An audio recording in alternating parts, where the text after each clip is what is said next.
Hello,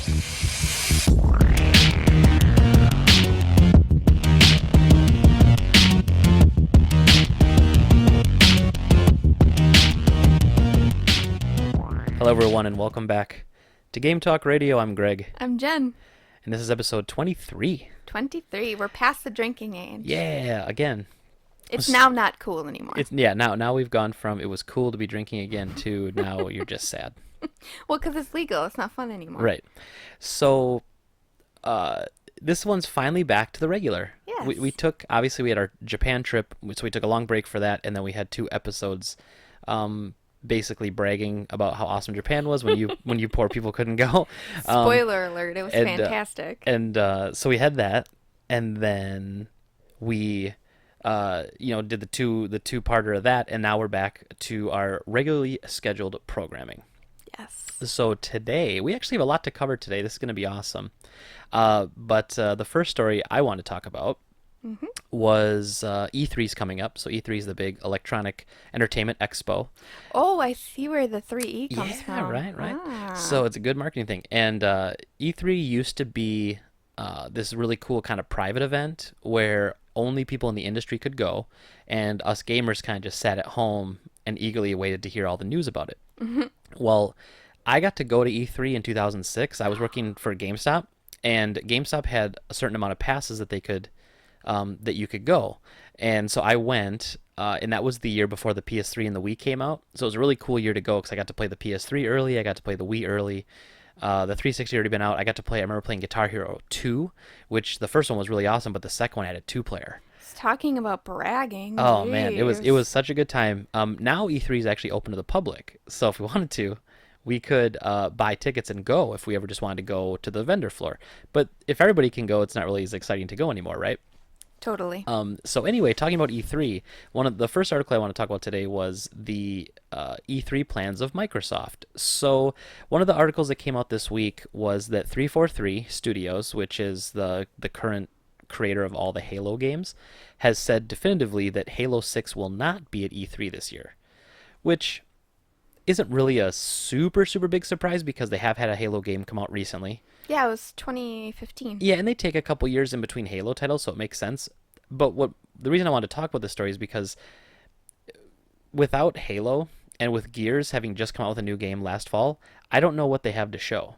They'll most likely show a new Forza game because realistically, Microsoft has a certain amount of franchises. They have Forza, they have Gears of War, they have Crackdown, and they have Halo.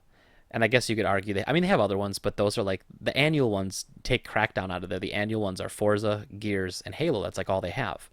So if you're not going to have a new Gears, or you're not going to have a new Halo, you're probably going to have a new Forza because they do it almost annually now. So you'll have a Forza.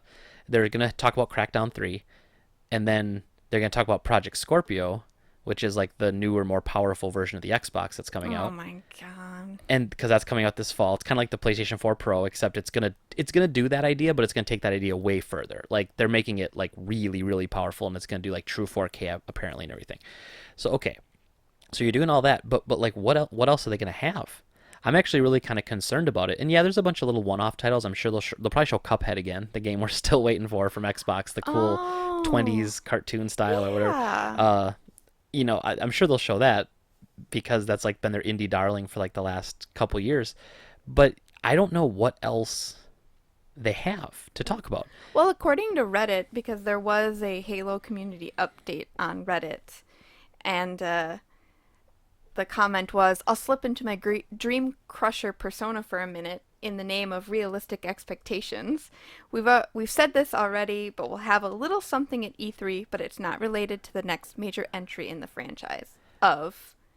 Yeah, so probably like Halo Wars 2 DLC or something like that. I don't know. That was the Halo community manager, Brian Gerard. I mean, at least you're being honest about it, Well, it's true, because otherwise, you're going to go to E3 expecting something, or you're going to hear about it later and wonder, well, why didn't you tell me? And I was all looking forward to this. But if you look at the track record, Halo usually takes around 3 years in between each title. So why would you expect if a game was released in 2015 that you would get one? Right. I think it's probably, and they might even still do this. They might even have just a teaser, right? Where like they show some sort of trailer, we don't know what's happening, then all of a sudden like kind of like what they did with Halo 5. It was like someone walking through the desert, and then all of a sudden he has like the Mm. shawl on, and he pulls the hood down, and it's Master Chief, which I find really funny because he's wearing like a suit he could survive in space, but he's walking through the sand, and Yeah, he's got to that's wear like a cape. It's so stupid, not but anyway, good. Not good yeah, outfit choice it's there. it's fine. But it shows, I think, a bigger problem with Microsoft right now is that they just don't have much this entire generation. So the Xbox One stumbled out of the gate. PlayStation 4 ran away with the game. Microsoft's been trying to make like strides towards coming back. They last year at E3 they really focused a lot on games. They talked about games. They showed us stuff like Phantom Dust, like a reboot of an old franchise that was really kind of a cult hit. They had a game called Scalebound. Um, all these really good things that looked really awesome, and Scalebound's been canceled. The reboot of Phantom Dust was canceled. Apparently, they're still making a remake of the old game, but the total rebirth was like canceled. So to me, it just kind of shows a bigger issue with Microsoft right now is that what are they focusing on? And what they're always missing as a company is that they never focus on the games. And it's the same mistake that Sony made with the PlayStation 3. They were trying to make it a multimedia device. Stop with all that nonsense. Just give us a gaming system. It's what we want. Right. And I mean, it's not like there aren't some little independent, non AAA developers that are out there that have really good ideas that could easily be scooped up by Microsoft to do a Microsoft only game that has a good storyline, great gameplay, what have you, anything that those gamers out there that play the Xbox want.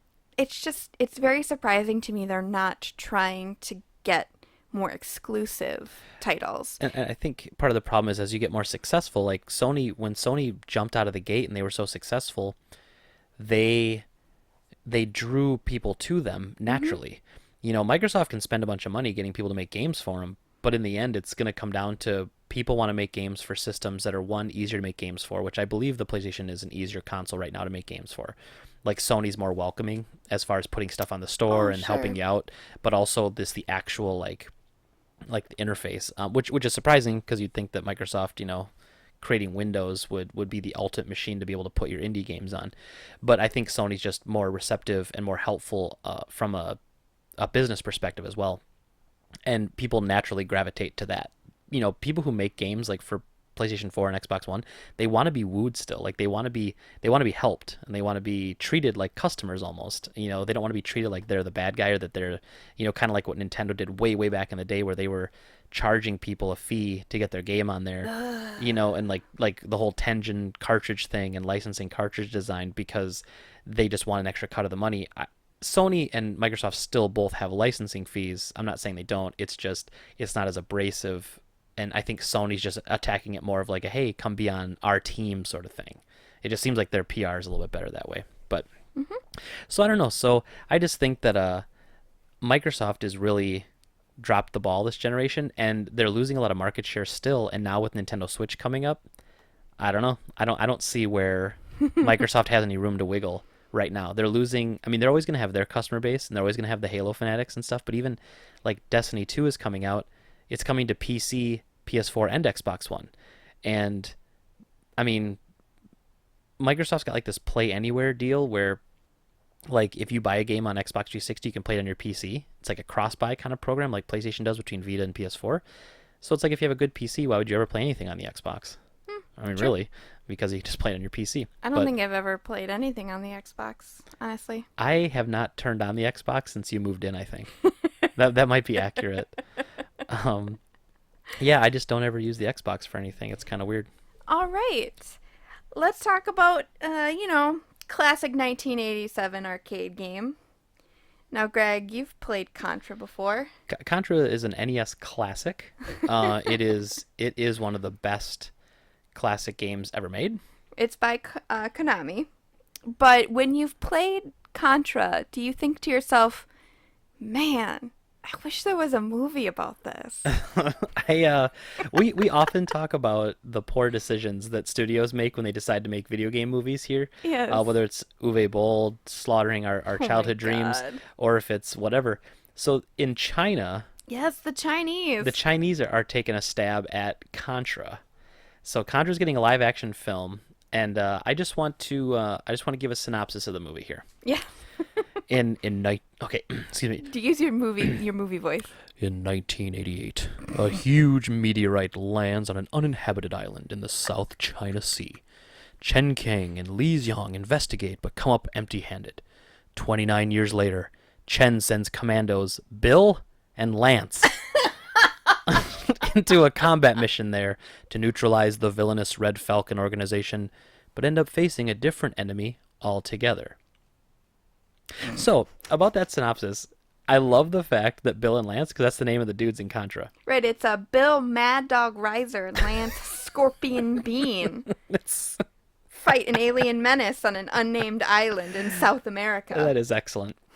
So there's that, and then what's funny though is they go to neutralize the Red Falcon organization, which is exactly the story of Contra. You go there to fight this military organization, and then spoiler alert, it's aliens. So, but the end of this says, but ends up facing a different enemy altogether. So they're clearly hinting at aliens with the meteorite crashing.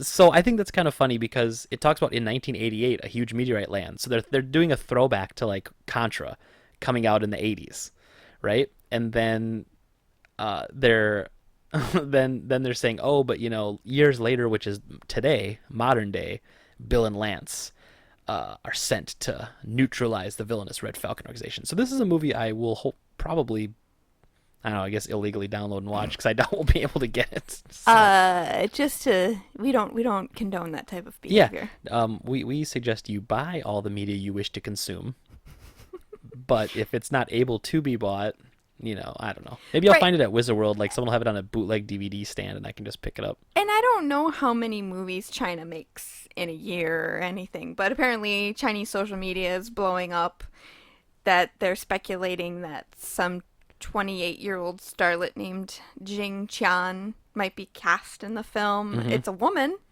so Oh, I don't cool. know who she's supposed to play. I Because kind I of thought it was just the two guys. I kind of want to watch this. There's a live action movie teaser. I kind of want to watch this. I haven't watched it actually. I'll tell you what. I'm gonna watch this. Let me turn the audio down so that I don't blow up anybody here. And I'm just gonna watch this. It's not very long. It's 17 seconds. Okay, so there's like this 3D. It's like a bird. Yeah, which is actually the Contra logo. It's That's got actually guns. That's very cool. That's okay, neato. I'm already You're excited. invested. Oh, that's the whole trailer. That's all it is. It's just the bird. So basically, It's like the bird unfurling its wings with the guns and the knives and the pointies. yeah, it says Contra on top, and then it unfolds to like the emblem when you would get a weapon in Contra is like the golden eagle with the wings spread out. It kind of folds out to something like that and has the gun shooting while it does it. So okay, well that was Well, there you go. something. But yeah, so another video game movie. I don't mind when countries like it's weird because when other countries do movies based on games or anime, they stick very close to the source material. Yes. They get the names right, they get the story right, they do all that. Unlike, Battleship, which didn't have a plot. Yeah. It was... Oh, you're talking about was it Battleship? Battleship. Yeah. Battleship, which was awful. How could you make a movie out of that? Why would you make a movie out of that? Is a better question. That's a better question. I think they're working on something too. Is it a Tetris movie or something? What? Like they're straight up making a Tetris movie. What was that one with Adam Sandler that is vile? Pixels. Yeah, that was weird. Is incredibly vile. That That's movie offensive to my senses. That movie offends I was just gonna say that movie offends every one of my senses on such a serious level. And let's just start at the base level. I'm not gonna go on a huge Pixels rant here. But first of all, 3D quote unquote pixels, those are actually called voxels. Oh, Okay, so nerd alert. you don't make a movie called Pixels and have 3D block images. Okay, but it's Adam Sandler and he's a piece of garbage, so it's fine. Well, he has his moments. He had his moments. Ooh. I'm gonna me and Dom were talking Savage. about this the other day actually. So me and Dom were talking about this, and we feel like he felt like Waterboy was actually he didn't really like it. He thought it was okay. Okay. And he saw the slide coming, which I totally agree with. Like after Happy Gilmore, like everything else is after Wedding Singer, everything else is a slide. Yes. But specifically, he didn't like Little Nicky at all. When I first watched Little Nicky, I thought it was really stupid. But then I grew into that movie, and then to me, everything after that is almost unwatchable. Did you know he's 50 now? That sounds about right. So let's look at his filmography just for a moment. And Sure. it's You can see all the ones that are coming exclusively to Crackle. because you know what movie I didn't like, which I probably should watch again, Okay. is Punch Drunk Love. I have never seen that. I saw it, I watched half of it, and I could not. I usually do not turn off movies. I usually power through to the end. That was one of the only movies I've ever turned off because I just didn't like it at all. Did you think it was bad, or you just didn't like the material? I didn't like the storyline. I didn't like the acting. I didn't like anybody in it. But I would be willing to give it another chance because people tell me that it's a very good movie and it's a very good dramatic role for him. I disagree, but I am willing to try it again. Okay. But okay, so we've got Shakes the Clown.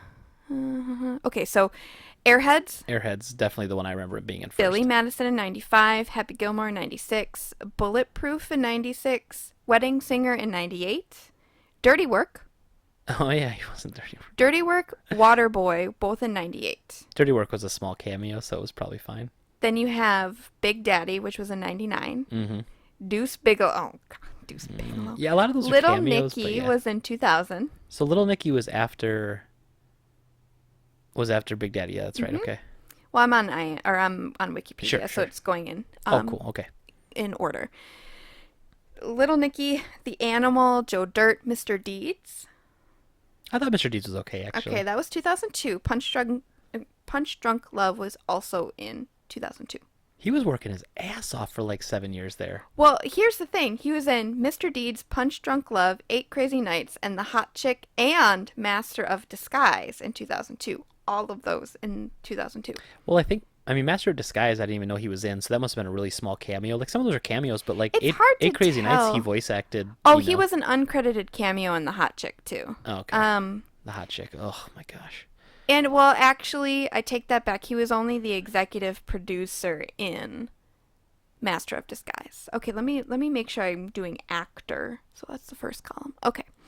Anger Management. I actually liked I that. did like that. That was in 2003. Okay, so yeah, I'm a little off on when I started hating him, but okay. 51st Days is a terrible movie. That was in 2004. Spanglish was also in 2004. The Longest Yard. I did like Longest Yard, but that was a remake That's true. of an old good Burt Reynolds movie. That was in so. 05. Click. That's where I think he started to Oh, yeah. click. Yep. That was in 2006. Then he did I Now Pronounce You Chuck and Larry. It had its moments. I really hate that guy. The guy who's in that with him. Oh, the guy that's Mall Cop, Paul Blart. Yeah, Paul Blart. Yeah, I hate can't Paul remember Blart. his real name. His name is now Paul Blart. Kevin something. It doesn't. It Kevin doesn't matter. James. Yeah, there you go. It doesn't matter. The boy's so nice they named him twice. Okay. Let's see. I Now Pronounce You Don't Mess with the Zohan. Funny People. That was in 09. Mm-hmm. Then Grown Ups. Mm-hmm. Just Go With It, Zookeeper, Jack and Jill in 2011. That's My Boy. I've never even heard of that one. Grown Ups 2. So great they made another one. Yeah, well, the first one I think was kind of a hidden success, a hidden gem. Oh, really? Like I think it made money, and so they were like, let's quick churn out a sequel, and oftentimes that sequel is straight trash, which I believe that movie was. A bunch of movies I've never heard of. Blended, Men, Women, and Children. The Cobbler Top 5 Pixels was in 2015. Oof. So he's had a rough decade. Let's see. Sandy Wexler? I don't even know what that is. That's an upcoming movie. The Do-Over? A lot of those new ones he's coming out to, like Netflix has like some exclusive deal where they're just giving him money to make movies, and they're all awful, but Netflix, whatever. Well, so anyway, I would say that, in my opinion, where he started to go downhill was Click, and that was in 2006. Okay. So I think this decade has been bad, but I think he's actually on his way back up again. Really? I'm gonna boy. call it. I'm gonna All right. call it. Well, I would love to see him go back to his roots, but oftentimes I feel like with young comedians that are very I don't think he's gonna do comedies. I mean, I think he'll do. Okay. I think he'll do more dramatic roles with some comedy undertones, but I don't think he'll go back to something like Billy Madison. I think he's just too old for it. See, I think he's gonna go back into the library because he doesn't know what to do to make good movies anymore. So he's gonna make a Billy Madison 2. He's gonna make a Happy Gilmore 2. He's gonna make a Wedding Singer 2. He's gonna make all these like crap sequels because he's gonna run out of quote unquote original ideas. Wedding Singer 2 doesn't make any sense unless you did it as another period piece, and it would have to be in the 90s. In the 90s, right? Or maybe he's like trying to be a musician, and that who knows? might actually work. A 90s Wedding Singer sequel in that decade, because the Especially 90s are super popular right now. And if you do it now, it's 2017. So if you do it now, it's it's like 20 years ago. So yeah, well, more than 20. Yeah. Wow. Okay. Well, I wasn't expecting to go through an impromptu revival of Adam Sandler's crappy career. So now that you know that, what do you think was his downfall starting? 2003. Okay. Yeah. So I think it was a little bit later. Yeah. So well, and the reason it's downfall to me because when I was in high school, I was listening to his first CD that he made, and his album was a comedy At a medium album. pace. Yes, that was that album is especially for a high school kid, like late middle school, high school kid. That was the greatest thing you could ever listen to, and it was stupid, and it was funny, and it was just all his out. comedy is very good. It was very like raunchy too, so it was great, but it was raunchy in like a funny, stupid guy kind of way. Yeah. As opposed to being like raunchy where like Eddie Murphy was raunchy and like but that was speaking to someone else. Like I felt like Adam Sandler was speaking to me. But so that album was great. His next album was also very good. It had like the Goat skit and a bunch of other good stuff on there. And then I think his next album was like more music, and it wasn't good. And then nothing after that was good. And then his movies were okay. And then his movies fell off too. So I just feel like where he started to where he's going now, it's just. And I mean, all actors go through that. Eddie Murphy doesn't do Raw anymore. I was just gonna say Eddie Murphy's like the one guy like I haven't seen in any movie. He disappeared because he made a bunch of like family-friendly movies that were kind of crap, and then he's gone. No, Shrek was good. Shrek was good. Did he make Shrek though? He just voiced the donkey. He just voiced a character. But he was in it. I see what you're saying. Okay. Yeah, I mean, like I consider voice acting to be on par with real acting. Okay. If not, yeah, I would say that because you have to be able to provide inflection and emotion with just your voice, whereas when you're acting you have the benefit of also having facial expressions. Now when it gets ultimately animated they put that in, but that's not unless they're doing motion capture where they put all the dots on your face, it's at the animator's discretion to give your voice proper facial emotion. Anyway, you say 2003, I say 2006. Contra's coming out. It's only in China. Yes, that's a good recap. So moving on, I really was not planning on going into Adam Sandler's filmography. So I think that's okay. It gives our podcast color. Yeah, then people who were sick of all that stupid video game stuff but love Adam Sandler movies now just got a taste of some. Us. And now hate us because they loved Deuce Bigelow. I did. Anyway, okay, so the Switch eShop has been under fire a little bit. Oh, is it the eShop or is it the developer of said game? Well, it says, the title of the article that we found on Destructoid was "The Switch eShop version of Rhyme won't cost more after all." Right, so the idea, and I've been kind of following the story for a couple weeks, but basically Rhyme is coming out on PS4, PC, Xbox One, and Switch. And the game's $30 on all systems. Except for the Switch, it was $40. And to their credit, as we talked about before, the Nintendo Switch cartridges are more expensive to produce. Plus, they don't taste good, so they have to attribute some of the cost to that. Right. So when you do physical media, so physical games, a cartridge costs more than a disc. We saw this way back in the N64 and PlayStation 1 days. The N64 games were cartridges. PlayStation 1 games were CDs. The N64 games were $10 more expensive at retail. Mm-hmm. So if a brand new PlayStation 1 game back then was $49.99, every N64 game was $59.99. It's just how it was, even the same game. Yeah, molded, injected plastic. Cartridges have always been a more expensive format. CDs were a cost saver. That was kind of the point. Plus they could produce better quality sound, and Nintendo famously made a mistake by sticking with cartridges in the N64 days. If you remember, or if not, there was a point where Nintendo was trying to work with Sony to come out with this Nintendo PlayStation essentially. We should have talked about that. Oh yeah, we will talk about that. We'll Yeah, how kind of about right integrate it here.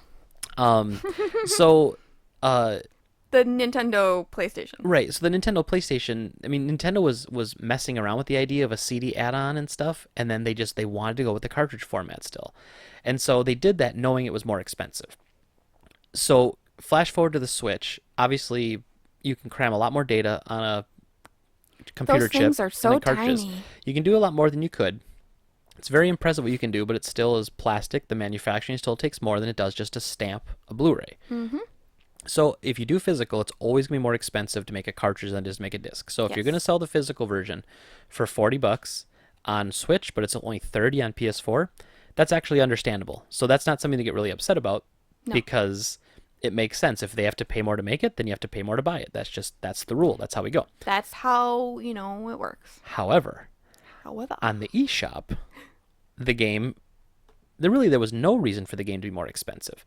Now, what most likely happened was the I don't know who makes the game. Maybe if you want to look that up for me, babe. Oh, yeah, I will. So whoever makes Rhyme probably looked at it and said, well, if we want to promote digital, we want the pricing to all be the same. We don't want people to not buy physical because it's too expensive. So let's just put them at the same price for pricing. It was probably something so that they could say, hey, we sold 1 million copies times $40, $40 million. It is developed by Tequila Works, Okay. but the publisher is Graybox and 6 Foot. Okay. I have no idea who All those last companies two names I've never heard are. of. Okay. So So Tequila Works also does Guacamole? Is that right? Deadlight in Oh, yeah, 2012 Deadlight, and okay. the Sexy Brutale. Cool. So, okay. So the digital version was more expensive than the digital version on other systems. So that makes no sense at all.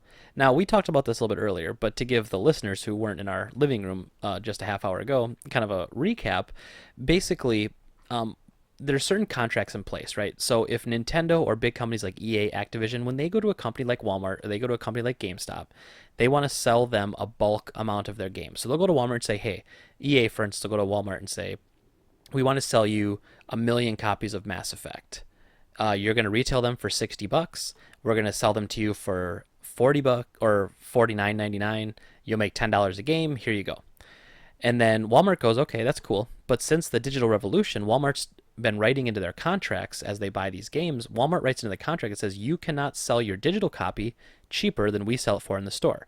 You're not allowed to undercut us because if you sell it cheaper on there, you're going to hurt our sales, and in turn, we're going to stop buying as many copies from you, and that'll hurt their digital sales or their physical sales. It makes a lot of sense that they do that for that reason, because if they're going to invest $1 million worth of games or 1 million games or whatever it ends up being, they want to make sure that they can sell those physical copies. They need to be. They're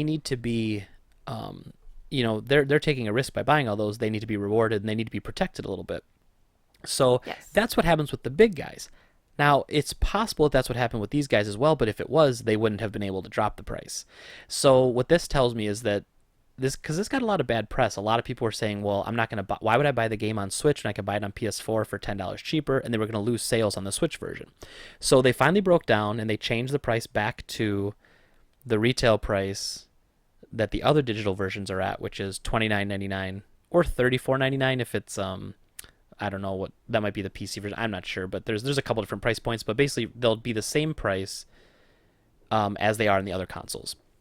And I don't believe that they have any sort of like connection to Walmart in a big sense that way. So like they're not locked into these contracts like a big company like EA, Activision, or Sony or Microsoft would be. So I guess they did the right thing, but they did the right thing based purely on the backlash that it had received. So I don't know. It's just kind of frustrating to me that essentially they were trying to get away with it, I guess. There's also other Switch games that have been kind of frustrating. Like Lego City Undercover is a Wii U game that got ported to the Switch, and they want to charge $60 for that. It's just really confusing to me. Like And on other systems, it's cheaper. Like you can get it cheaper on PS4 and Xbox One. Right, because they didn't really have to do any real development except port it Yeah, to the exactly. system. And porting it does take resources. You know, it's not like you But just flip a not, switch, but yeah, not the same amount that a brand new game from scratch would right, cost. So how can you? development and It was my testing. same argument when they were bringing Skyrim remastered to PS4 and Xbox One and charging full price. If they charged $20 or $30 for that, I'd have jumped on that all day. Hmm. But when you sell it for 60, you're acting like you built that game from scratch again, and you absolutely did not do that. Absolutely did not do that. It's almost like they need to have a set of. This is not related really to. I mean, it is, but it's more general. Um, to have like game testers play a beta version of the game and then say how much they would pay for it. Oh, sure, like price pointed out based on like actually go to the market and do like Yeah. market research on price testing and stuff. Like you said, and I've actually, since you've originally said it, I've heard other people say it as well with No Man's Sky. They're like, it's a great game, but it's not a $60 game. It's a Yeah. $20 downloadable It was a game. really great $20 game that they chose to sell for $60. So it just seems like you played that and you probably would have said that if it was $50, if it was $40, even if it was, $30, you probably would have said, I still feel like I paid too much for this game. And if you Probably. went out to the market and you had people play this game and say, it's almost like a focus group to say, how much would you pay for this? Like what is it about this game that you find great? What do you think is unnecessary? I don't know how much video game developers go out and seek the opinions of people who play their I'm games. gonna guess not at all.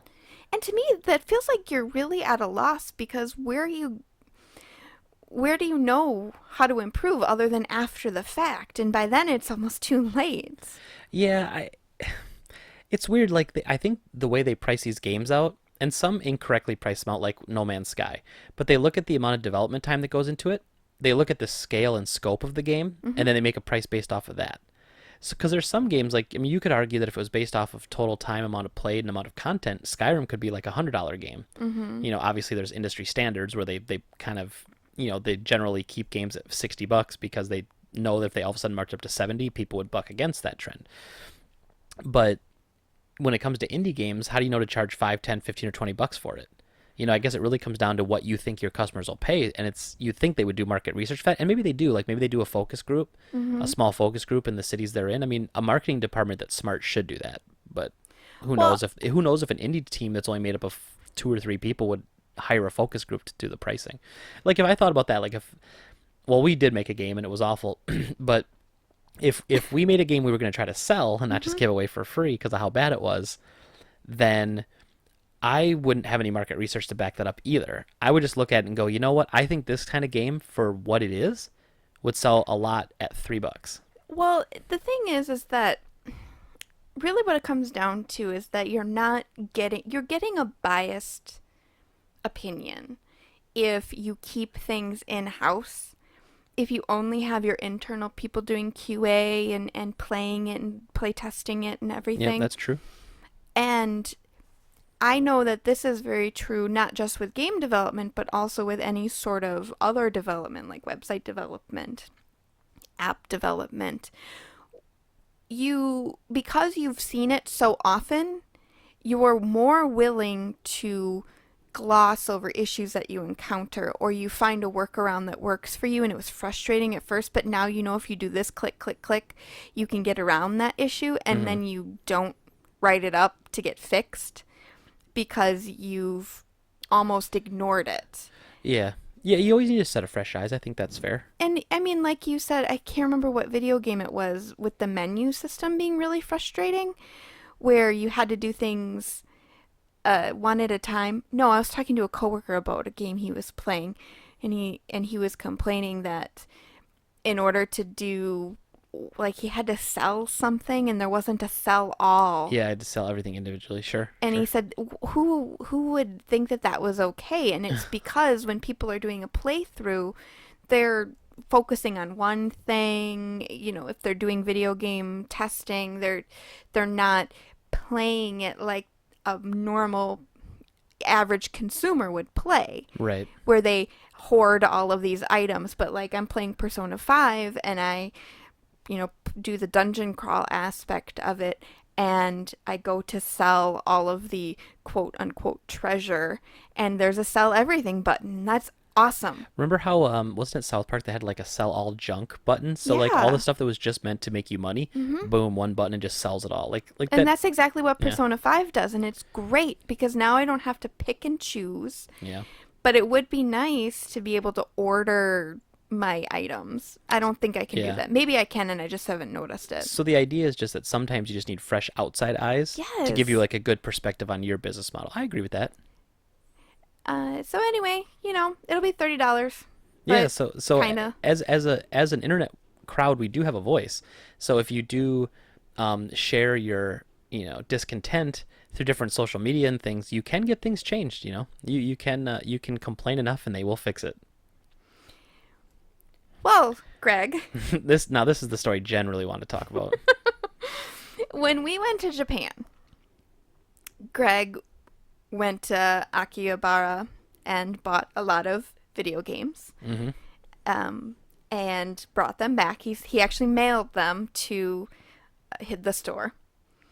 And, it was a great experience because we managed to fit everything, every game that you had bought, plus all the candy that we had bought earlier that day. We did ship a ton of stuff home. Shoved it into a box and mailed it. And it got back to, gosh, we got that like 4 days later, didn't we? Because we mailed it Yeah, it was the very day fast. before we left. Yeah. And we got it like 3 days after we got home. And it was very nice great. because we went to the post office at like 3 o'clock on a Saturday, and hey, they were still open. Yeah, it was What nice. what a pleasure that was. But anyway, we didn't have to go through airport security with all of these electronics or video games, which was great. Probably a good idea now that we look at this story. Probably a good idea because Mexico's federal police yesterday intercepted a shipment of contraband goods headed for the United States from Guadalajara Airport. Now, you might be thinking, Greg, okay, you're going through the airport security, you got the guy that like taped all the cocaine to his legs and wore the great big baggy pants, right, Yep. to try and cover it up. Yep. Guy that put iPhones all over his body trying to get through airport security. So it wasn't drugs. No. It wasn't weapons. No. But inside fake Famicom games. So inside fake Famicom, which are, well, I don't even know if they're fake because there are circuit boards there. They're bootleg. So they were real Famicom cards, but Famicom is the Japanese regular Nintendo, so Japanese NES. So 10 cartridges with labels like Jurassic Park, RoboCop 2, I see a Terminator one there. inside There's a these Simpsons Famicom games.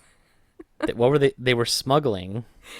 Vials, 32 tubes of live spiders.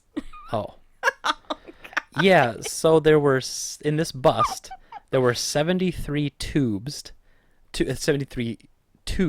stashed inside the hollow top section of each plastic case. So if you've opened up a Nintendo game before, which I have many times, there's actually a lot of wasted space in Could there. you imagine if you did that? There was a bunch of spiders in it. Yeah, like I open it up and there's just a tube of live spiders. That would freak me out a little bit. Mm-hmm. And I found some really nasty stuff inside of like games and How game does systems. it get up there?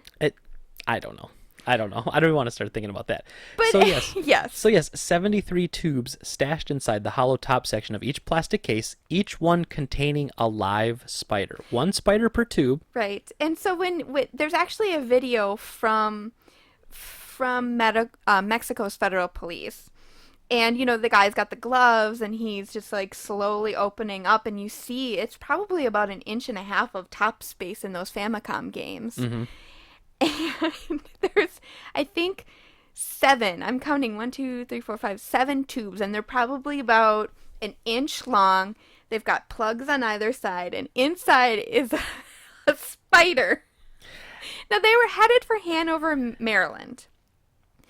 And we talked about this earlier, why this would happen, and it has to be that the guy So many questions about is this article. what do they call it? An entomologist, where they study insects. That's one possibility. There's probably one that's specifically for spiders, and this might be considered illegal because when you're talking about animals or fruits or vegetables or food of any kind, mostly produce. But animals, livestock, you're not meant to transport that across borders. Right. There's a good reason for that, obviously. Invasive species. Exactly. Yep. I mean, when we were in the airport, what was that? When we were getting into Dallas? We were in Dallas, and there was that little Yes. beagle that was from the U.S. Agriculture. Yeah.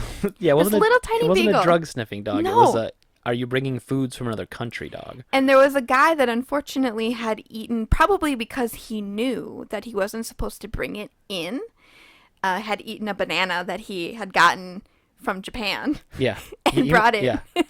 And so he eats the banana and then he just threw away the peel in like a regular garbage can. Right. And they want you to throw it away on the plane because the plane, whatever they do, they dispose of it properly. Right. But this dog, this cute little beagle who, has a little vest and he's like butt wiggling around, and he jumped up on this guy's, or not onto, but jumped on, like put his paws up on this guy's suitcase, and, the lady was like, "Sir, do you have any fruits and or vegetables in this bag?" And then he's like, "Well, I just ate a banana." So he's like, "I just ate it." She was a very terrifying woman. "Sir, where's the peel?" And he's like, "I threw it away over there." She's like, "I need you to go get that peel, sir." Yeah, she was not having any of his nonsense. No, and her reasoning was that he couldn't just throw it away in a regular garbage because it defeats the purpose. It needed to be disposed of properly by either the people on the plane or the people that were part of the U.S. Board of Agriculture.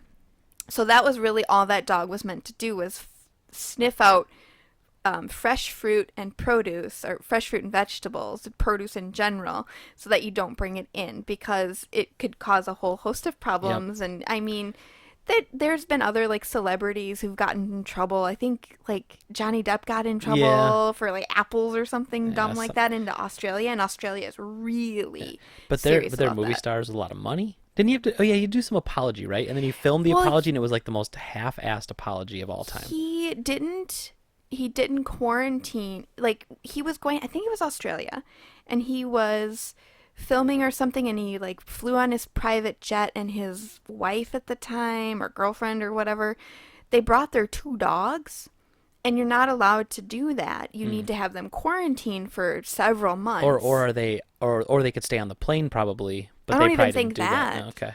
But they got in trouble because you're supposed to disclose that, and then they're supposed to be quarantined. When I was thinking about actually moving to the UK, I looked at it, I was like, well, how do I bring my cats with me? And they had to be quarantined for 6 months. Yeah, that'd be awful. I was like, where are you putting them? Like, are they just in some kennel? I mean, that's terrible. I couldn't do it. But yeah, so I'm just trying to, there's so many questions. I'd like to believe that it was a drug lord smuggling spiders up so he could kill somebody in a creative way. Like he was planning this elaborate, like he's going to torture somebody by killing them with a bunch of little spiders. I think it was a scientist that wanted to do research on certain arachnids that were only found in Mexico, and for some reason he could afford to pay a guy to smuggle them in Famicom games, but couldn't go to Mexico himself. And why are there Famicom games in Mexico? There's so many questions. So many questions. So many questions. But not enough time for all these questions. No, sir. Because we have to move on. Where's the peel? Sir, where's the peel? But that's how she said it. Yeah, it was. She was all business. So we have to go like to some bummer news now. I don't like to go to bummer news. I mean, we had some horror news. I guess this podcast is all about like, it's the range of emotions. We had comedies, Adam Sandler. Yes. We go through the horror of spiders and Famicom games.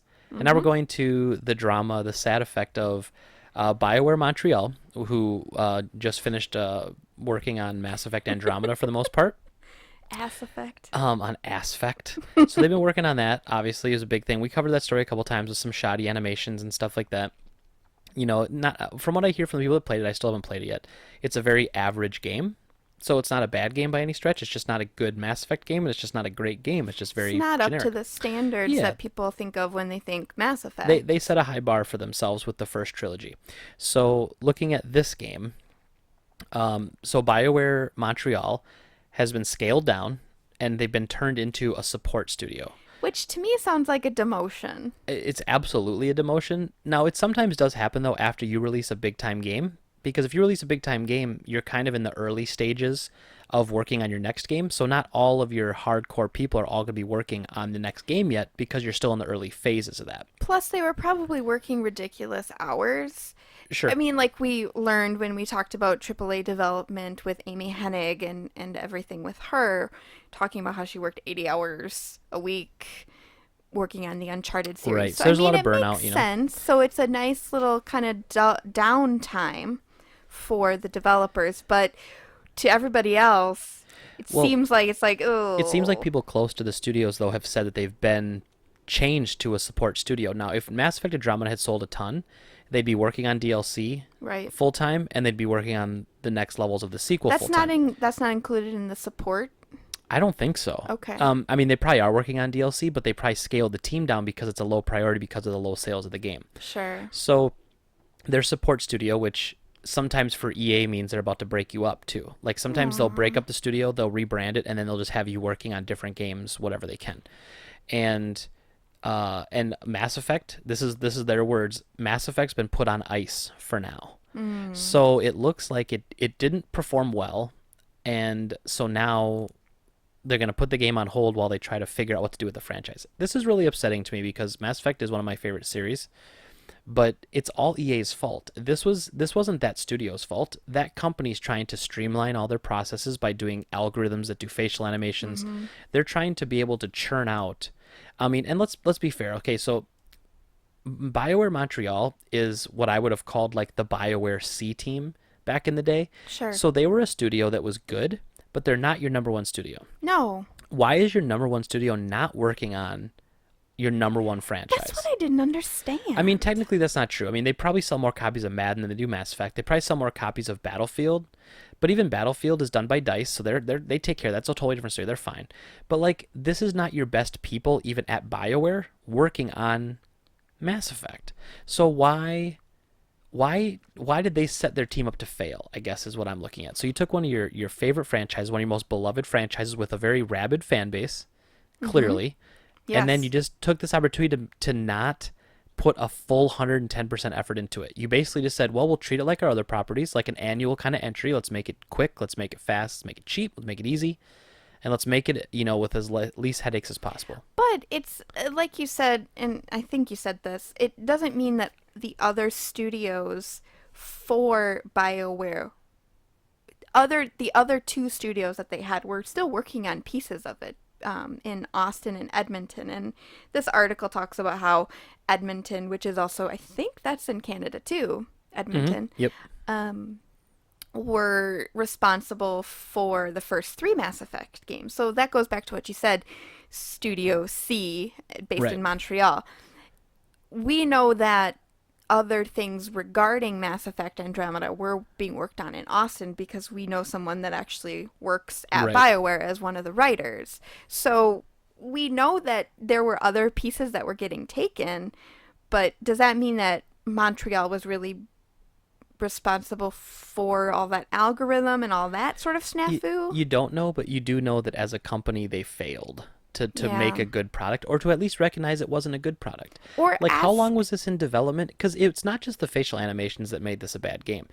Okay, sorry, this isn't just the facial animations that made this an average game. You took one of your biggest franchises, your only like RPG slash sci-fi, it's totally different from everything else you do, and you just handed it to an inexperienced team in Right. that field and said, here you go, and then you didn't keep a close eye on them. Like, it's okay to give it to them, but then they need help to make that product good. And I don't know if everything looked good up to the point of release. I just feel like they dropped the ball. Upper management dropped the ball on this one. Well, right, because you don't let somebody who goes to medical school and only reads out of books and doesn't do any real honest to God practice until they get into their internship. You don't let them perform surgery right away. You have them first watch, and then they watch and ask questions and take a couple tests, and then maybe they do little minimal things. They stitch up people during surgery, and then maybe they take, oh, we're going to have you be responsible for taking out, let's say they're taking out a piece of somebody's spleen for whatever reason. We're going to have you take that part out, but then the actual head surgeon is going to do the main thing. So it just, as you were saying, you don't give a humongous revenue driving game to a green set of developers without having somebody advise them and work with them. And they may have had that, and maybe they didn't ask for help. Maybe they did, and they were told, it's fine, you can do it. We just don't know because we weren't privy to those conversations. But the end result, it's very obvious that whoever was guiding them wasn't doing a good job or wasn't managing them effectively.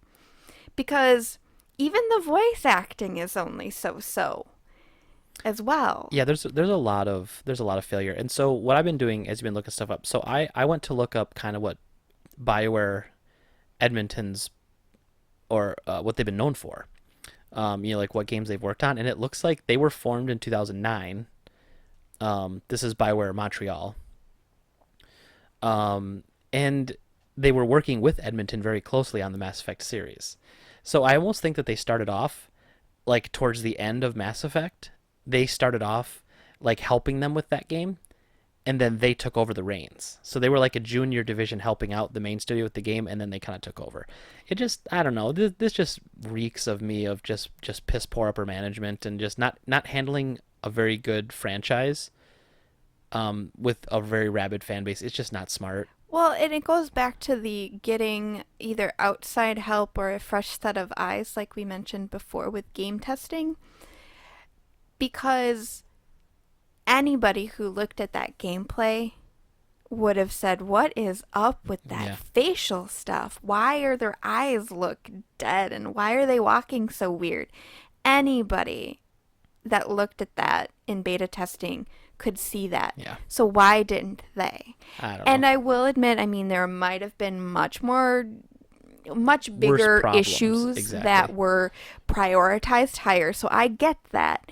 But something so glaringly obvious, I feel like Montreal should have stopped everything that they were working on and helped them.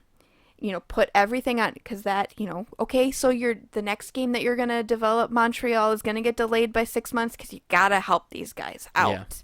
Yeah. They're dying. Why didn't that conversation happen? Nobody would have heard about it. Nobody would have cared because the end result would have been so much better. But like you said, it's a failure at upper management to realize something is wrong. Something is not working. This is going to, and especially with everything being against or anti or hating something is so en vogue right now that people were just looking for things to hate about this game. Yeah, well, and so the Edmonton studio that originally worked on this, that's been one of the original BioWare studios from 1995. Mm-hmm. They made and developed the first 3 of them. So they did the good stuff, and then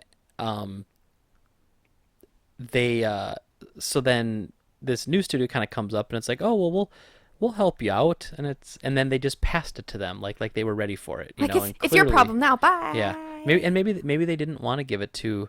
I don't know. It doesn't make any sense to me. Like you're treating it like it's not important, and that frustrates me when it's a really great franchise. It's very different, but it is whatever it is. I mean, EA can do whatever they want. They clearly crapped the bed on this one, and this game did not sell well, and hopefully we'll get another Mass Effect game. On a side note, I got an email from the BioWare store saying we have a new product in stock. And it was an N7 logo, like on my jackets, that I really like. But it's a magnetic car emblem. Oh, neat. Super cool, right? That's cool. Greggy's got to get one of those, right? Greggy. Okay, guess how much it was? Okay, how big was it? It's, 4 inches by 2 inches, maybe. $70. Oh, okay. Well, that's way higher than it was. It's just a magnet. The way that you said it made it seem like it was way expensive. It was $15, which I actually was like, I'll pay that. Yeah. And then I went to go to shipping. $7.50 for shipping. What? I thumbs downed it and I said I'm not doing it. So I backed off and that's it. Plus, how do you prevent that from getting stolen right off your car? You don't, unless it's sticky, and I don't want to stick it to my car. I just want to magnetize it. But it would look so good on my black car. It would. It would look. I want it really bad. But seriously, $15 I was okay with. $7.50 shipping, a little magnet that fits in an envelope. Come on. No, I don't. I don't see that. I mean, even if you put it in bubble wrap and put it in a manila folder or a bubble folder, That's not $7 worth for shipping. No Nope. way. That's like $3. Yeah, not as far as I'm concerned. That's like flat rate shipping. Like that's medium mail. It's You know? it's super cheap. I mean, like you could I've seen people mail me packages from China cheaper than that. Yeah. Like envelopes and everything. It's all about what. I can't even think that they could justify $7 of shipping if you use a foot of bubble wrap and a manila envelope Yeah. with a label. I mean, no, that it just doesn't work that way. Yeah, pretty much. So, our main story of the day, swapping out from big companies we hate, EA, to other big companies we hate, Activision. I don't hate Activision. I just don't get Activision. I hate Activision. So, Activision Blizzard, there was an article that came out the other day saying that because they're trying to build their Overwatch league like from the ground up. So they're trying to build like the NFL, the National Football League. They're trying to create the Overwatch League, whatever it would be. Wait. So we'll get into that in a bit. Jen's not a fan of esports, so we'll definitely going to get into that as the conversation we had earlier. But ESPN was reporting that to start a team, okay, so if you wanted to make your own official team in the Overwatch League, you had to. The payments were around $20 million. That's 20 million. To start a team in the Overwatch League. Now, to be fair, if an Overwatch League gets really big, and say there's 20, 30, even 50 teams, and it's really, really big, this will make a lot of money. People will watch it. People will pay a lot of money. I know. I see your scrunch face over Really? there. I mean, I don't. You've seen the numbers. You know it does. Well, here's the thing. I mean, not to derail, but I don't. I love Blizzard. I don't get Overwatch. Yeah. Okay. I don't get the appeal. Totally. And that's totally understandable. So let me finish this and then we'll roll right into that. So $20 million per team. So that was a story that broke a couple days ago. And then Blizzard responded to that in this 4-paragraph, basically it was a press release, I guess you'd say. And they're saying how they appreciate all the enthusiasm, yada, yada, yada. They want to make sure that everyone understands that their goal is to make an exciting Overwatch esports ecosystem, okay, yada, yada, yada. And then it's, we'd like to dispel any rumors that we're ignoring endemics. Anyone who knows Blizzard understands how deeply we care about the communities around our games. The league is built upon the best elements of endemic esports programs and traditional sports, and we're in active discussions with many teams and owners from both worlds. It will take a village to stand up. Because it will take a village to stand up a league with such an unprecedented structure, those conversations have been going well, and there's a lot of excitement. And then it says, this is the intriguing one. So it says, finally, it's important to think twice about statements from unnamed sources who may try to leverage the media to deliberately spread information as bargaining tactics or for other competitive reasons. So to me, that sounds like they're saying that a competitor who doesn't want to pay $20 million or a possible soon-to-be team who doesn't want to pay $20 million leaks this story so that everyone picks up and goes, $20 million for a team. Blizzard somehow retracts it to save face and said, no, it's only like $5 million a team. Then that person gets the team originally offered for $20 million for $5 million. I mean, they're bringing something to light, which I think is very important. Unnamed sources providing this information. ESPN latched onto it and said $20 million, and it's like, wait a second, time out. You're taking this from some person who just said that was what it was going to cost. So they're kind of shaming ESPN and whoever made this claim, I think, to just be like, hey, you know what? You shouldn't do this. If you don't know who this is or you can't back it up, you need to come talk to us and not just report on it. Yeah. So my take on this is that I believe it's true. I believe that Activision Blizzard is asking for around $20 million of contributions towards the league to be able to start a team. The reason I believe that is because this is a huge undertaking. You have to set up systems, you have to set up merchandising logos, you have to build, like, they're probably going to build some venues even to hold this. Like, this is they're building something from scratch. The marketing, the branding, all that stuff's going to cost money. So it's like a franchise fee? I mean, almost? You could almost think of it that way. Like, it's everyone who's the first teams are all kicking in to pay for it. It's not like you're just paying $20 million so you can play. And quite honestly, you would get that back, even if something as simple as merchandising for a team name on a T-shirt, on a jersey, on a whatever. And I'm pretty sure Activision knows that, and that's how they're pitching it to people. Oh, sure. Is they're basically saying, well, you're going to get your money back, so just relax. Pay the 20 million up front so that we don't have to incur all the cost in case it fails, and then they pass along. So I'm actually not. I don't think that's that bad of an idea. The issue a lot of people have with it is that, say like me and Jen wanted to start an Overwatch team professionally. Okay, so say we wanted to go find some players that were really good, start our own team, and join the league. You forgot the first step is I have some sort of stroke. Right. So say Jen hits her head real hard and decides that she wants to own an esports team. Well, it's not the fact that I would own the team; it's that I would play Overwatch willingly. Right. No, you don't have to play. You're just gonna be an owner. We're just gonna sit in the press box and make all that fat Overwatch I see. money. Drink, White Russians. We're gonna be the Cleveland Browns of the Overwatch League. Our team's never gonna win, but they split revenue, so we're always gonna make money as long as we just have a team. So anyway, the idea makes a lot of sense. So, but the issue a lot of people are having with that number is that, say me and Jen want to start a team. She hits her head real bad, says, Greg, please, after we get married, can we just, for my wedding gift, would you please get me an Overwatch professional team? And I say, okay, babe, let's look into it. And we go to look into it, and it's $20 million. That means that me, as a gamer, an average schmo, I can't start my own Overwatch team. No. I mean, I can. I just can't be in their professional league. But is it fair to say if I started a football team tomorrow, I couldn't join the NFL? We're going to make a lot of references in this story to I keep saying that. Not real sports, physical sports. Yes. Because we have to kind of change our thoughts and our process on that, because esports are a sport. They're just not a physical sport necessarily. Right. I read an article that talked about how it was actually by Huffington Post, and it was from 2015. So the data is a little outdated, but I think there is a controversial dichotomy between sports and esports and what makes it real versus not real. And the thing is that I came into this reading this article saying, well, esports aren't real sports. But then as I read this article from Huffington Post, it said, well, you could consider something like chess to be not necessarily in an electronic sport, but a mind Right. Well, based. what about something like NASCAR racing as a sport? Right, they drive in a circle. So there's not a lot of physical.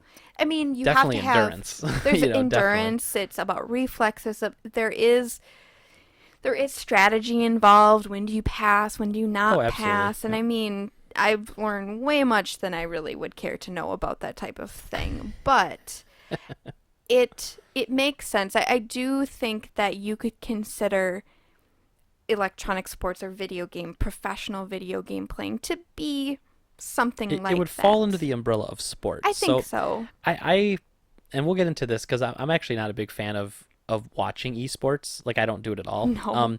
But I think it is a sport, because look at the definition of a sport. Essentially is like let's say what a professional sports player is someone who gets paid to play a game. Now, baseball, football, basketball, those are physical games that people get paid to play. They're still playing a game. It was invented as a game and then became professional because a lot of people like to watch it and a lot of people like to play it. So it's the same thing with video games. It's still a sport in the sense that you can get paid to play a game. It started off as a game and now it's turning into a professional sport. It is. It's just, it's just a different type. It's a mental, it's not a physical sport. Here's something funny. Dictionary.com defines sport as an athletic activity requiring skill or physical prowess and often a competitive nature. Okay. So that's why I think they've branded it as eSports. Esports. Because eSports, you could use the same things except swap out physical for whatever. Mental. I mean, like, as soon as I read that article, and the article had a graphic that contained entertainment was the top. Entertainment, a type of entertainment, is a game. And the type of games are physical, which are sports, and mind games. So then physical sports has football, basketball, hockey, etc., etc. Mind games, and then I saw chess. I said, yes. Right. Chess is a competitive sport, but it's all in your head. Yeah. About different types of moves and the such and such opening and the blah blah blah, Bobby Fischer, blah blah blah. And then video games as esports. Now they called them cyber athletes, which I think is a terrible name. Yeah, I don't think I like the term athletes for them either. No, I don't know. It's not athlete that bothers me. It's the word Right. cyber. Yeah. Yeah, It's I don't terrible. like that either. Because it has weird connotations if you were a kid in the In the 90s. 90s. Yeah. Well, the issue I have with this too is that they're trying to copy sports. Yes. Like when they have like say like during Evo, which is a big fighting game tournament in Vegas every year. So they'll have like people wearing suits and they have them like they're at a commentator's desk and I'm like, "Come on, man. This isn't baseball, No. Like you could do it your way. Don't try to mimic what the other guys have done. Like do it your way. That's what got us here, right?"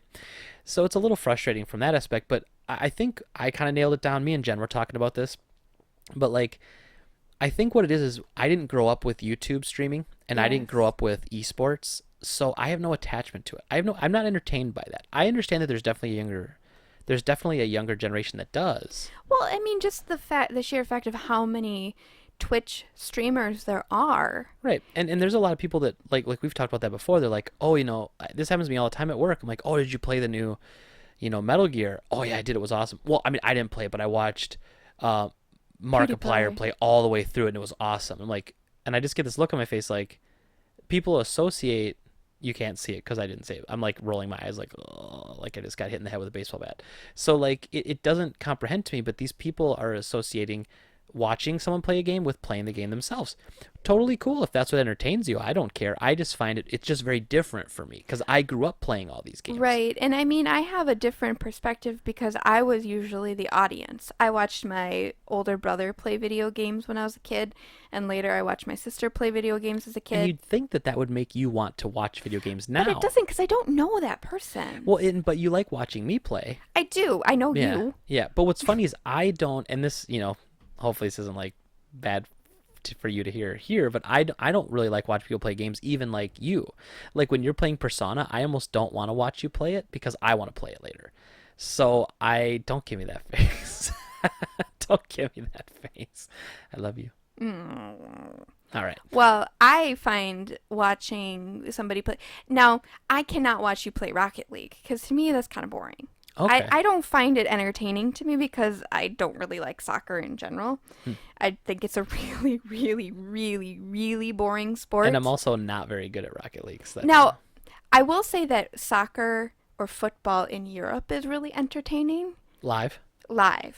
but I can't watch golf on television because I think that that's really boring. Plus, my dad watched it every Sunday during like the PG Open or whatever it's called. Boring as hell. I agree. Did not enjoy it. I love baseball. Baseball live is even better. I love football. I can watch football on TV. Definitely can watch football. I love watching But football. I just find soccer in the States to be really boring. I don't enjoy it one bit. But when I was in the UK, I went to my first rugby game, which was fantastic. Yeah, I'm jealous of that so bad. And we watched a football game on TV. It was Man City and I can't remember who else. And that was so great. But Rocket League, for some reason, it just doesn't appeal to me. Yeah. And watching American soccer is not entertaining to me. So that kind of goes to our bigger point, I guess, which is like it's all personal. Like if you don't like esports, that doesn't mean esports is dumb. It just means that you No. don't like it and that you don't like you said, you don't get it. And it's like I get it, I just don't like it. It's like I understand why people enjoy it, and sometimes I'll watch a Twitch streamer, but I'm not watching Twitch. I was reading an article the other day where it was like kind of like horror stories of Twitch streamers. And it was like one guy who's a really big famous Twitch streamer had someone like fly with a one-way ticket like to his house and like showed up on his doorstep and was hoping he could hang out with him. Oh, weird. Very weird. Very, very weird. And How does he know where he lived? well, apparently tried finding it through some whatever. Like this guy did the homework, and it was weird because he wasn't like a creepy guy. Like I mean, I guess that act in itself is creepy, but he wasn't like he was. I think he was from like the Philippines, or he was from a foreign country. He bought. He was sick of his dad telling him he'd never be anything, whatever. So he bought all of his money he saved up. He bought a one-way ticket to the U.S. and thought that this guy, because he was so personable with people and he would talk, that That's so sad. it really is. And it's not like that guy. I mean, the kid was bad or anything. It's just, there's an attachment that certain people get to these people. Well, So I right. get that because they're accessible. Like I watch football players, but I never really. I guess I can read their tweets and kind of understand where they're coming from. But like these people, you can watch them talking live all the time. Yes. You can interact. You can try to talk to them. Most of the times they'll ignore you, but you could try, you know? Well, and that's also something that was mentioned in not the article that we're actually referencing, but I wanted to know how much do esports players really make, and what is this controversial sort of dichotomy, which is a great, I love Right. that word, Now, dichotomy. the reason you brought it up was because you let's go into it a little bit. Not a Hmm. lot, but a little bit. So you felt like you have an issue, Jen has an issue I with do. athletes making like truckloads of money. Yes, I just find it to be completely ridiculous because to me, the reason that somebody should play a game is for the entertainment and the enjoyment. Hmm. And when you've got, any sort of professional athlete, professional physical athlete playing a game and they're making millions of dollars a year, it stops being about the game and it becomes about the money. And how can I make more money? And then they lose touch with the people that are their fans and they become very selfish and they keep all their money. Now, not every professional athlete is like that. A lot of them do give back. And I mean, what is it, the Walter Payton Award that they Yeah, give yeah. to the out in the NFL every year is an exemplary athlete who also does exemplary work outside with Yeah, like their, charity work and yeah, their everything. Yep. buttloads of money. I just think it is completely unrealistic that somebody can make a million, more than a million, millions Right. of dollars playing 16 games. Right. So that's what kind of sparked is you were like, so Yes. then I posed a question. I was like, well, what do these guys make? Yeah. Because if they're making $1 million a year to play like Overwatch, then I'm like clearly in the wrong profession. Right. I was like, I feel like I do a really butt kicking job at my workplace, but I don't make $1 million. Yeah. Well, and I feel like, and at least this one might be a little bit different in our positions. If you work harder, you don't make more money. Like realistically, I mean, you work harder, you'll get a promotion eventually, you'll make more money. Mm-hmm. Me, I could go out every day, find more product to bring back to my store, then sell it, then make more money. I Right. could work harder scouring eBay for things that are mispriced, buy them, resell them at my store for more money. I could work harder and make more money, almost like an athlete in the sense that like the harder they play, the better they are at what they do, the more money they make. Because I'm a business owner, they make more money that way. You necessarily don't get to do that either, which is kind of unfortunate. Like it's not like you're a salesman who's paid on commission. Right. Harder a Oh salesman God, I would based hate commission. to Oh, I would too, and, know. and I'm actually a very good salesman, and I'm very competitive. That's why I love Rocket League.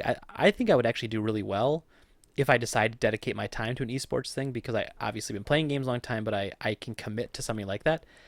But you brought up something really interesting was that once you start doing it for money, it's not fun anymore. Right. And I think if I like Rocket League, but if I started playing Rocket League for 8 to 10 hours a day and just playing it and trying to master my art and my skill and then having to play every map 30 times a day, having to play Mm-hmm. everything so that I could just practice, I agree that I think that would be, I wouldn't want to play it for fun. That's for dang sure, you know? Right. You wouldn't do it like, oh, I want to relax a little bit, play a little game that's going to take my mind off of Yeah, stuff. on a bye week, you don't see like Aaron Rodgers and the boys getting together and tossing the old pigskin around on a Sunday. You know, they don't do that. And I think that's why you see a lot of athletes going to like basketball games Right. and going to other sports because that's something they can still enjoy that they still being competitive. But so anyway, so I posed that question to you. I was like, well, what do these guys make? Because I'm very curious to know, to know that. So anyway, so you found it. Well, right. I went to, I think it's called alist.com, and there was an article that was published last August, so August of 2016, entitled Playing the Game, How Much Esports Players Really Make. And it talks about 4 different ways that an esports athlete can make money. And the biggest, well, not the, a large part of supporting that lifestyle is sponsorships. So it's anything from the chair that they use to the controller that they, Yeah, the brand of the use. mouse, the headsets, all Right. that So sort of anything stuff. like Sure. that, a headset, when I play video games, I only use my blah, blah, blah, blah, blah, and whatever. So sponsorships is a big chunk. They also do make some type of salary because usually they're playing on a team. teams are more focused on the big picture, and so there is some salary from a team-based sort of competition. So they talk about there is this League of Legends Championship Series, and the North American League of Legends team Ember actually was the first organization to publicly reveal player salaries in Okay. December 2016. And they make reasonable amounts of money. It's not anywhere near the millions of dollars that somebody on an NFL team would make, or as like make as a signing bonus. But But they they're make like a making, good living. yeah, it's $65,000 in salary, but then further $27,000 in performance and signing bonuses. Okay, so almost getting to six figures. I Yeah. mean, So they make money with salary. They also can make money winning competitions. So investing the time and the effort to go into different competitions. So Dota 2 International in 2016 hosted a competition with $20 million in their prize pool. Now, that doesn't mean that the winning team got $20 million, but it's $20 million across however many teams enlisted. right. And then the fourth way that they make money is through streaming. So once you become known for being a professional League of Legends player and you stream on Tuesdays and Thursdays, you bet your butt that somebody's going to watch that. Well, exactly. Yeah, like they're gonna watch your practices, and you could even do things like you could probably even do like speeches at colleges if you wanted to, and go do Mm-hmm. like speaking engagements and get paid for that sort of thing too, like depending how much work you want to put into it. You could become a pseudo celebrity, obviously with your endorsements and stuff. So I mean, I'd say $65,000 to $100,000 a year is a pretty good salary, I would say. I mean, Well, it's very yeah. good, especially for a single person. Depending where you live in California, that would probably, you'd probably still be homeless, but But not only that, but it broke it down. I didn't know how Twitch or streaming or anything like that. I didn't know how much money you can make by that, but they actually have a little figure in here. A streamer with only 2,000 subscribers or subscriptions, mhm, you can get an additional $5,000 per month right. by streaming. Yep. Yeah, it's actually really crazy because, and what's really funny about that, and I don't know if they're going to change this in the future, but when you have Amazon Prime, you get one free Twitch subscription. Huh. So imagine if you could get all your friends together to Mhm. subscribe to you that Yeah. weren't using their subscription because they just had Amazon Prime for the good shipping, Mhm. and then they use that, and then all of a sudden, hey, I've got 100 subscribers and I'm making money for nothing. Literally not even streaming. So if you think about that, so that's $5,000 extra per month ends up being $60,000 Yeah. for 2,000 subscribers, in addition to the $65,000 you make as a salary, plus the $27,000 you got from your sponsorships, plus the $20,000 you got because you won a League of Legends tournament. You're at $1.7 million Well, a year. see, but look at all the extra work you have to do. Because if you look at like a Yeah. like a football player's salary, they make like, let's say they make $1 million a year. Like let's take Aaron Rodgers. I think he's up to like 12 million a year or something. Might even be more than that now, 12 to 17. That's just his salary. So then look at the Oh endorsements. yeah, Can you imagine the multi-million dollars he's getting for because he endorsements? does what those He does like State Prevea. He does Farm. State Farm. He does does do Ford Prevea. trucks, I think. Yes, he got a So free truck out of yeah, that. see, at least they could do for Or him. was it Chevy? It's a Was Ford it truck. Ford? I'm pretty sure. I don't. It doesn't really matter, but He it's did, yeah, whatever. the State Farm, and then Prevea Health, the Ford truck. Yep. There's at least one more that I can't Oh, I'm think sure. of. I'm sure. And I'm sure he does a whole bunch of them too. Ones that we just haven't seen before. But So I mean, but that's like best case scenario, $1.7 million a year. yeah, That's best case scenario. That's being at the very, very tippity top. and it's hard for us to understand that because we just aren't into it. No, I'm not. And it's not that there's anything wrong with it if you do like it. It's just I'm not into it, so to me it is almost unfathomable. And anyway, the whole point of talking about this was just that kind of money does exist in esports, and it's only getting bigger. Right, because it's some projections actually also on A list. They did something last July. So the data again is a little out of date, but they're projecting by 2019 an estimated 303 million viewers of esports. Yeah. Well, I mean, when ESPN is covering stories about it, I mean, okay, so ESPN has esports. TBS did a Counter-Strike thing a couple months ago, I think, or maybe it was a year ago now. And then I got hit up by the CW because I do advertising on Fox 11's syndicated channel, the CW, which has like Flash and Supergirl and stuff on it. So like I advertise with them, and I was given the local rights to advertise for an H1Z1 tournament that was being hosted on What? CW. So Neat. like I advertised and I sponsored that because it fit in with my demographic, obviously. But you know, it's getting bigger, and even smaller games are getting some serious play. And like that game I've been playing a lot, that PlayerUnknown's Battlegrounds, Yeah. that's the perfect kind of game to do really well in something like this too. Like you can throw in 100 people into a player pool and just one person comes out victorious. Right. I mean, ESPN's coverage of Evo 2016, which was in July, drew 200,000 viewers, but millions of people, social media impressions. Yeah. So people talking about it, resharing it, tweeting about it, all that kind of We're stuff. we're definitely seeing a shift. Almost $1 billion of earnings for Yeah. esports in 2016. It's crazy. It's insane. And like we said, we're in that weird age where we straddle pre social media and electronics to Yeah, we grew up today. into it, and then we grew up with it. So we grew up without having a phone in our hand all the time. We grew up without having the ability to share video game clips of our Rocket League scores. We didn't have that. It was, you had your friends over to play Mario Party. Is even at the tail end of us growing up. That was in my late teens. Hmm. That we can do without it. I don't see the appeal in watching a person Twitch stream. Yeah. What's funny though is I love being competitive. I'd love to play competitive games on a competitive level. I'm a tournament level Tekken player, so like I Ooh, play well, that. hot shit. Well, I'm kind of a big deal. I'd be tournament level WWF No Mercy player if there was such a thing. And I would say I'm getting there at Rocket League. I'll be there someday. But and I would love that. Like I'd love the idea to go to a Rocket League tournament. I would never win.